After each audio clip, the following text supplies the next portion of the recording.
ಹಚ್ಚಿದೊಂದು ಹಣತೆ ಇನ್ನೂ ಬೆಳಗಿದೆ. ಮನಕ್ಕೆ ಮಬ್ಬು ಕವಿಯದಂತೆ ಸದಾ ಕಾದಿದೆ.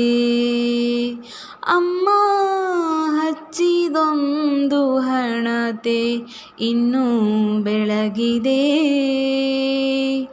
ಮನಕ್ಕೆ ಮಬ್ಬು ಕವಿಯದಂತೆ ಸದಾ ಕಾದಿದೆ.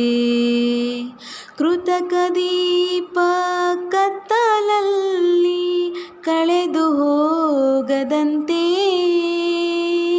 ಸೂರ್ಯ ಚಂದ್ರ ತಾರೆಯಾಗಿ ಹೊಳೆದು ಬಾಳುವಂತೆ. ಕೃತಕ ದೀಪ ಕತ್ತಲಲ್ಲಿ ಕಳೆದು ಹೋಗದಂತೆ,